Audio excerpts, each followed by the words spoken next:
A single choice can change the course of history. In Greek mythology, no decision had more catastrophic consequences than the judgment of Paris, a beauty contest that would ultimately lead to the most famous war of the ancient world. Paris was a Trojan prince with an extraordinary beginning. Born to King Priam and Queen Hecuba of Troy, his birth came with a dark prophecy.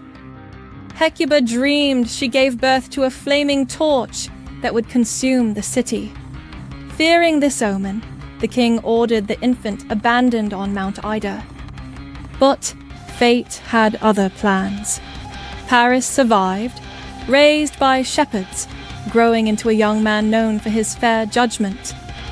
This reputation reached Mount Olympus, where a divine drama was unfolding. During a wedding celebration, Eris, the goddess of discord, tossed a golden apple inscribed with the words, "To the fairest among the guests." 3 powerful goddesses claimed the prize: Hera, queen of the gods; Athena, goddess of wisdom and war; and Aphrodite, goddess of love and beauty. Zeus, unwilling to choose between them, appointed Paris as judge. Each goddess attempted to sway his decision with magnificent bribes. Hera offered him kingdoms and political power. Athena promised wisdom and unmatched skill in battle. Aphrodite tempted him with the love of the most beautiful mortal woman in the world, Helen of Sparta. Paris awarded the golden apple to Aphrodite. This decision set catastrophic events in motion. Helen was already married to Menelaus, king of Sparta.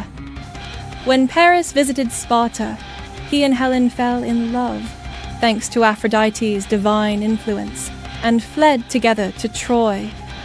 Enraged, Menelaus called upon his brother Agamemnon and other Greek kings to honor their oath to protect Helen's marriage. They assembled a massive fleet and army to retrieve her. The Trojan War lasted 10 years, becoming the backdrop for countless tales of heroism, tragedy, and divine intervention. The Greeks brought their greatest warriors, Achilles, whose legendary skill in battle was matched only by his rage; cunning Odysseus, whose strategic mind would eventually conceive the Trojan horse; and Ajax, a mountain of a man whose strength was unrivaled. Troy had its own champions. Hector, Paris's older brother, was Troy's greatest defender, honorable and mighty. King Priam watched as his sons and city suffered for what began as a divine squabble.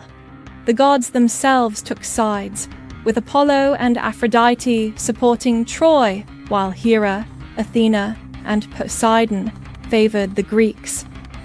Paris himself proved to be a poor warrior compared to his brother.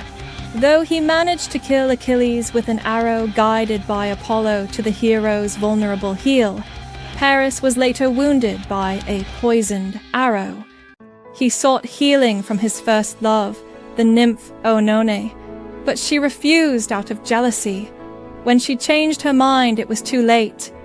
Paris died, and Troy would soon fall. The character of Paris embodies fascinating contradictions. Raised as a shepherd, he developed genuine fairness and romanticism. Yet his naivety and recklessness brought destruction upon his homeland. He chose love over power or wisdom, a choice that might seem noble in another context, but proved devastating in its consequences. Throughout history, artists have been captivated by the judgment of Paris. Sandro Botticelli's 15th century painting depicts a serene Paris presenting the apple to modestly dressed goddesses. Peter Paul Rubens' 17th century interpretation features voluptuous goddesses in a lush landscape, with subtle hints of the war to come. Even in Elizabethan England, the myth found expression in Hans Eworth's painting that replaced Paris with Queen Elizabeth I. suggesting her superiority over the three goddesses. The myth's influence extends beyond traditional art. In modern times, the Judgment of Paris became the name of a famous wine tasting event in 1976, where California wines unexpectedly defeated prestigious French vintages, forever changing the wine world. The enduring appeal of this myth lies in its exploration of universal themes. It examines how personal choices can have far-reaching consequences, how beauty and desire can motivate both greatness and destruction, and how fate intertwines with free will. Paris's story reminds us that sometimes the most appealing choices are not the wisest ones. From ancient Greek pottery to Renaissance masterpieces to modern cultural references, the Judgment of Paris continues to captivate our imagination. It speaks to something fundamental in human nature, our capacity to make choices based on desire rather than reason, and our fascination with the epic consequences that can follow from a single, seemingly simple decision.